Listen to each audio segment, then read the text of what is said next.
So, Anne, I'm delighted to be having a second chat with you. I think you were one of the first when I started off the podcast, but this time I'm joined with my pal Steve Evans. Oh, hi, Hi, Steve. hi, Anne. Pleased to meet you. And I didn't get to meet you last time because I started with the podcast a little bit after your meeting with Terry the last time. Oh, So, fascinating. anyway, delighted to meet you finally. Whoa, it's a lovely to be here, and I have watched the podcast grow so much Oh, thanks, Anne. since we did our, Excellent. our our first one. So it's exciting to see how how fascinating it's gotten with all the different filmmakers and poets and writers that you've been interviewing. It's really something. So congratulations to you both. Thank you. Yeah, we've had a good few authors on, to say the least, a few Yeah. screenwriters, but yeah, lots and lots of authors, like yourself, an author, and you're a screenwriter, of course, as well. But just before we go into that, how's California this morning? Because it's 10 a.m. your time, isn't it? Yes, it's quite clear, which is unusual because we've been having these massively overcast days and very low temperatures, which is really odd for us. It's in fact the coldest California winter I can remember. And so you sort of think, oh, have we moved to Scotland? Because it's very Scottish weather. But fortunately, it seems to have burned off finally, and we're seem to be tracking normally, which is great. This is why we live here. Right. Terry tells me, well, I understand that you teach an adjunct professor at Jessup University. Is that right? Yeah. It's an adjunct professor. I wish I was a full tenured Adjunct. professor. Yeah. Sorry. Yeah. Yeah. So I'm an tell us, adjunct, yeah. tell us a little bit about that because I'm not sure I quite understand all that. Well, yeah, it's quite different from a British university where you read things and you have dons and stuff like that. And the American system is quite different. There's a much stronger emphasis on career potential. I think, at least as I remember, British universities were a little more focused on the actual academic achievement in history or English or whatever. American universities have gotten very, very focused on where can you take this degree for, a career. And in that, I teach in the theater department and I teach ballet to aspiring actors and musical theater artists and that sort of thing, which is fun. And it allows me to. My father was a university professor. He was a classical philosophy professor. And somewhere in my head, every time I go on to a university campus that I am now an adjunct professor of, I hear his voice saying, "You finally made it." Right. Sounds fascinating. It Yeah. does indeed, yeah. Yeah. Yeah. And do us a favour before we get into more of your writing and your screenwriting. Tell us about the chair that you're using at the moment. Oh, yeah. Oh, yes. I'm sitting in a very unattractive burnt orange Naugahyde chair with chrome back and leggings and stuff. And it's a chair from the old Warner Brothers commissary in Hollywood. And my husband, who was a film director, worked at Warner's for a lot of years. And when they were deciding to sort of remodel finally and update, because these chairs, probably go back to the 1940s, he grabbed some because he never, his point was you never know who sat there. It could be Basil Rathbone. It could be, anybody that worked at Warner Brothers. So we have this one chair left. The other two finally gave up the ghost, but this one I use as my desk chair. I hope it's inspirational because, who knows who sat here. Doesn't You say never know. rosebud on the back, does it? Pardon? Doesn't say rosebud on the back. I wish it did. That's a I few keep quid. wondering if I flip it over, if it, has the sort of line from, Buster Keaton was here. Brilliant. Brilliant. So, Anne, as I mentioned, this is the second chat with you. Last time we focused on your vampire novel with Robin Yep. Dashwood, The Hawkesmoor, and this blended history with supernatural. Remind us with a spoiler-free introduction to the novel for those who have maybe not read it yet. Well, Hawkesmoor is kind of about the adventures of a very British vampire named Robin Dashwood. And he kind of was born and reared as a human at Hawkesmoor Castle in Yorkshire. And he gets sort of turned into a vampire in about 1750 and goes on a series of adventures and then finally winds up back at the castle for various adventures. Book two, the Etheric murders, kind of continues those adventures, although a little bit different from the first one. The first one, as you may vaguely recall, was kind of epic-y. It had sort of vast, sort of interdimensional implications and all Yeah. that kind of stuff. This one's more of a serial killer murder mystery where Okay. he's tracking what he thinks is a paranormal serial killer. And the issue with it is that because of the events at Hawkesmoor in the first book, high levels of the British government have become vaguely aware that there are such things as vampires coexisting relatively peacefully in Britain. And so they've kind of threatened, that if this turns out to be a vampire, there may be some serious blowback from the British government. So he's under pressure to try and find out just what this is, because he doesn't think it's a vampire. He thinks it's something else. So he's hunting it down in hopes of saving vampires and kind of being eradicated. So that's basically it. Okay. 6 years past extraordinary events at Hawkesmoor Castle, in which a deadly clash of vampires and a disastrous interdimensional bleed nearly dismantled the known universe. Robin Dashwood faces deadly new threats, paranormal and human.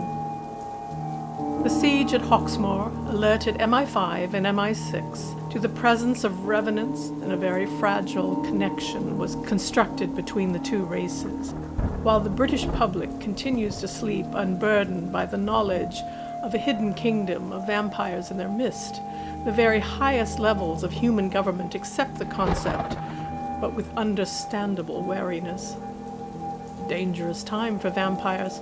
One bloody misstep by a rogue revenant could mean that human authorities would brutally suppress or even eradicate the perceived threat. When notable humans are found murdered with grotesque and preternatural violence, Robin must uncover the truth before the Prime Minister moves against the vampire realm. With the help of family and friends, he tracks a supernatural serial killer through deeply buried medieval mysteries and the haunted byways of Britain.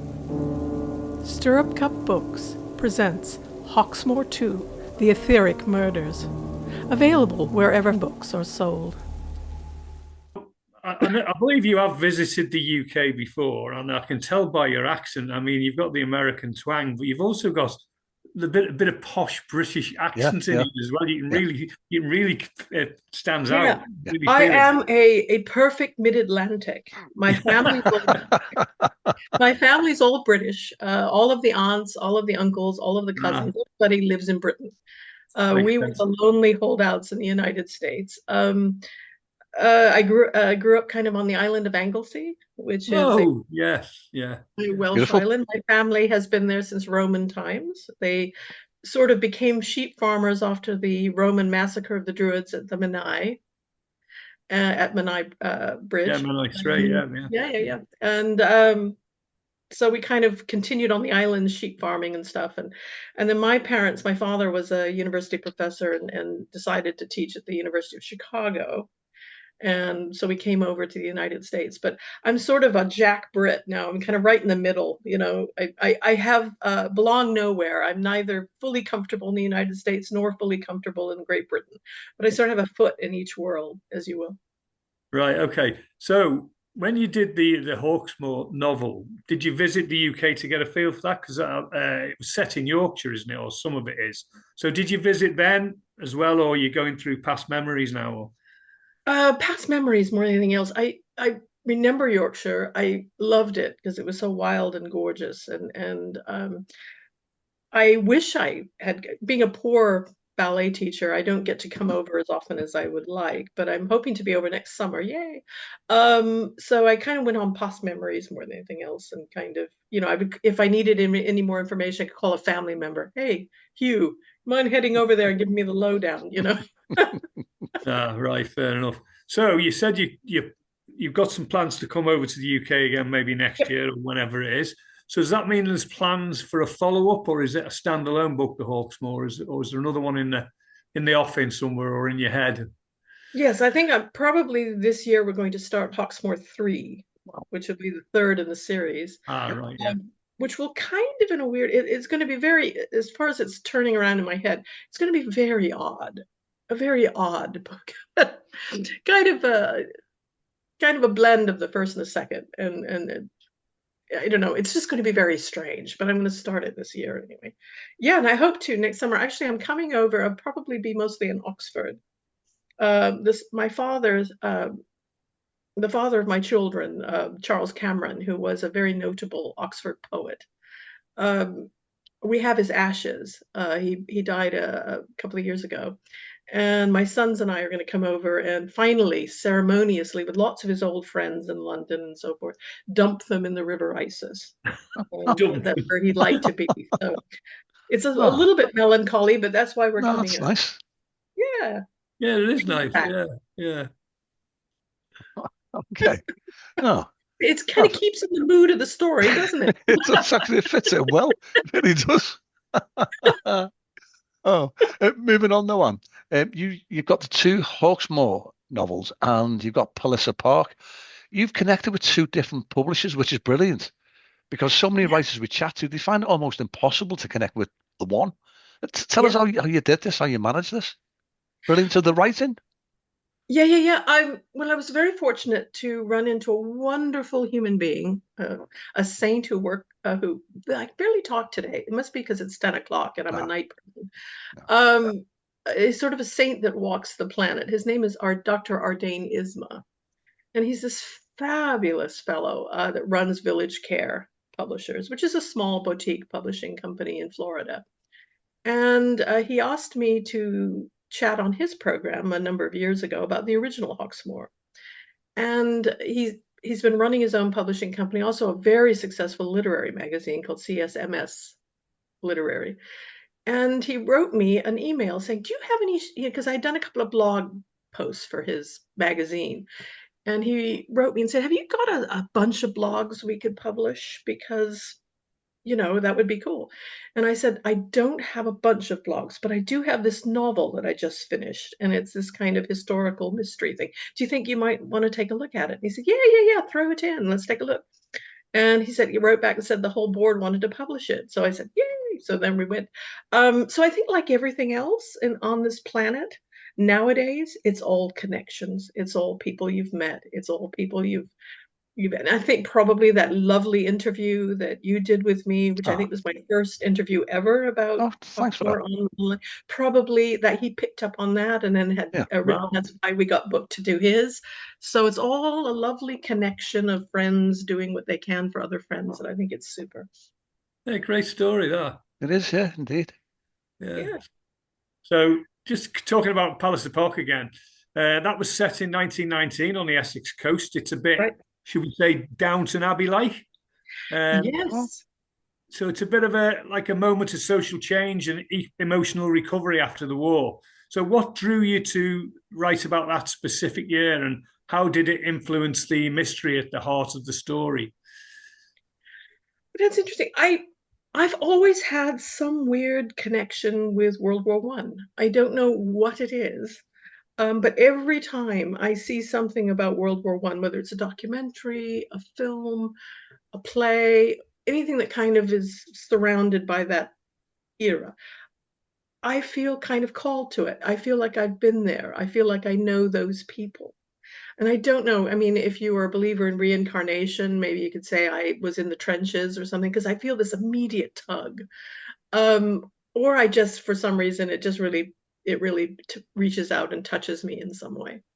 So I've always wanted to write a story set in that time zone, and finally got around to it because Hawkesmoor took up a lot of time, but I finally got to it and I loved it. The book wrote itself. It was so easy to write because it was just all these things that I've absorbed over the years. It's sort of fascinating. I also have a fascination with great country houses, which is kind of, I love reading about them. I love visiting them. I loved visiting Blenheim Palace the last time I was in Britain, for example, and wandering through it and wondering what it must have been like can you imagine how cold Blenheim Palace was? Can you imagine? I don't know, even in those heavy Victorian costumes, those big button sleeves and stuff, you still must have needed a horse blanket to scurry down to the fire downstairs. Even with all the, it's for all of its grandioseness. I mean, imagine how freezy it was. No double glazing, no central heating. Oh no, it must have been dreadful, but beautiful at the same time. But you must have sort of, this was your sacrifice you made to live there, was shivering by the library fire. Yeah. And as you've just explained, just to clarify, that Palliser Park is a standalone novel. There isn't another one that was going with it, or you're not going to follow on? No, I'm toying with the idea of a sequel. because it's right. done so well. People have really liked it, and I think there's a lot of Downton Abbey people Yeah. that kind of bought it. And I think because there's been a little bit of a vacuum after Downton Abbey kind of finished up shop, and so people are kind of looking around for something of the same time period and about a great house or something. So it seems to have done well that way. So we're happy about that. Excellent. Yeah. Yeah. I'm binge watching Downtown Abbey at the moment.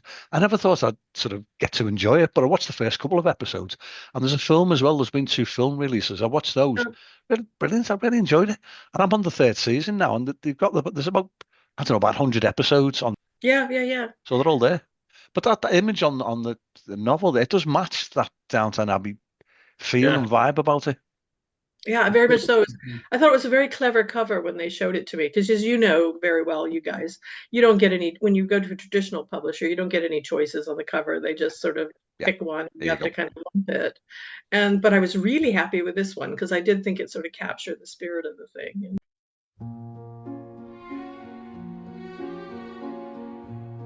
A glittering estate, a deadly fall. Summer 1919.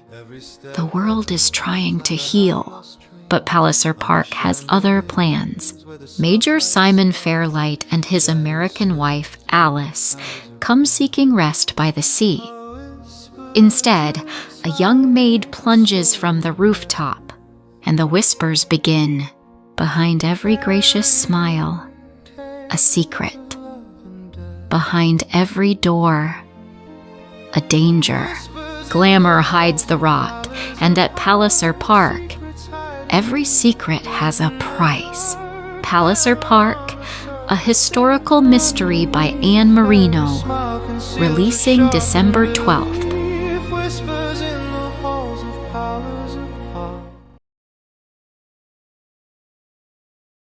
We've spoken about the novels, all of the novels. So, can you tell us a bit, go not off on a total tangent, to tell us a bit about your background in ballerina? How did you start off? You travel the world, haven't you, with the Yeah. ballerina companies? Yeah, well, I've been dancing for a really, really long time. I was telling my students, I said, "Do you know how long I've been dancing?" And they go, "No, how long have you been dancing?" And I said, "I have been dancing since 1968. When in 1968, the Beatles were still together." Yeah. Then they said, "Who are the Beatles?" And then I said, "This is how old I am." Yeah. Yeah, I did have one student that asked me once if I was dancing when President Lincoln was around. What? And I said, yes, I was No way. Oh my dancing God. at the Ford Theater the night he was. Anyway, yeah, no, I first started training in Great Britain, with actually the Royal Danish style, the Bournonville style. And then I trained in the United States in Chicago with teachers like Larry Long and Dolores Lipinski, who were wonderful exponents of kind of what I would think of as the classic American style, which is a blend of all of these different. So there's a school of thought that's French ballet and Russian ballet and Danish ballet. And they did, and a good American dancer is really a fusion of all these things. And then I became kind of entranced with the style of Bill Christensen, who was the head of Ballet West in Utah. And so I began training heavily in that style, which I really, really liked because it was so American. It was so clean and strong and athletic. And then I went on from that to dance with the Fort Worth Ballet and Chicago Ballet. I did some time with ABT, and then I danced in Europe with them and other companies, and I ran my own ballet companies in Los Angeles for 30 years, and I got interested in developing my own sort of original story ballets, which I did in Los Angeles for about 35 years. I had my company there, and we did these kind of historical. One was a Scottish medieval drama. I guess Braveheart kind of inspired us, and we did sort of If Howard's End Could Be Danced. We did sort of Edwardian social dramas and that sort of thing, and murder mysteries. We did one piece called The Lady in White, which was a ghost story, and I would write these scripts to go with them, so that we would pre-record sometimes dialogue or just narration. And we would thread these stories with these kind of spoken word thing. So the audience, for once, could actually follow the bloody thing. So you realize when you have a whole group of people who might not know a whole lot of ballet, they sit there and wonder, who's the girl in blue again? Why is she whirling around over there? I don't get it. So I thought maybe if we did something where we really introduced the characters and then gave a narrative drive to it and fused it with ballet, kind of like musical theater without the songs, and we just kind of drove it with the ballet, it would be really a fascinating new way of doing it. So that was really my specialty for a really, really long time. And I did film and TV things too, that pay the bills, anything to pay the bills, when I was in Los Angeles. And eventually we had the writer's strike in 2006, and we ended up here because LA just got too expensive. We just threw our hands up. Who can afford this? So up we came. Okay. Isn't that boring? Blah, blah, blah. Not at all. No, that's absolutely... Not at all. Not at all. It's fascinating. Yeah. Although I'm going to move on to screenwriting. Oh, thank God. A Season for Wolves has won 17 major film festival awards. Yeah. Tell us about screenwriting then and how that's come about. Well, that was interesting. My husband, as you know, as I mentioned earlier, who stole the chair from Warner Brothers, is a film director. And we were best friends for years before we got married. And we both lived in Los Angeles. And we used to meet once a week at a place called Foxy's in Glendale, California, and have dinner and talk about our various projects. And we would see how our industry lives were going. And it was a lot of fun. And he was such a great guy. Anyway, so one day he came in and he said, you have to write one of these novels, has to be a script. And I said, well, I don't know how to write a script, because whenever I look at them, they're very terse and they're very masculine. He went there. Car roared across the street. I can't do that. I like, I'm fluffy. I like fluffy dialogue. And he said, you can do it. And he threw this script down in front of me, bloke, on the table. And it was Emma Thompson's script for Sense and Sensibility. And I picked it up and I looked at it and I realized that Emma Thompson, God bless her, allowed herself a little bit more descriptive room in the action bits. And she'd say, something about the silver on the sideboard or something, just enough to set it in a more feminine way that I could relate to. And not that I think that I'm a screamingly feminine writer, by the way. I like to think I do a good juicy murder, and they're not yeah, romancy at all. Sorry to all those romance writers out there. But anyway, and I thought this I could do. So then I went home and I looked at one of my novels, Season for Wolves, and I churned out about 20 pages of action and dialogue. And I took them back and he read them and told me what was terrible about it. And I went back and did it again. And he helped me. And I wrote this full script. And we did this week by week at these dinners. He would read 5 pages and give me some notes and I would redo it. And the best one was when I had this big moment with the villain and the hero of the book. And he's rather kind of very British hero. And he said something like, I'm sorry, or something to the villain about something. And this fabulous French villain. And my husband said, no, he would just hit him in the mouth. And I said, what? He said, no, men don't. I'm sorry. What? Hit him in the mouth. Just punch him. Have time for a good fight. So I wrote this big fight between them instead of having all the dialogue. And that always comes back to me with the judges saying, oh, we love that scene where he just punches them in the mouth. It comes out of nowhere. It's great. Thanks. Of course, that's Tom.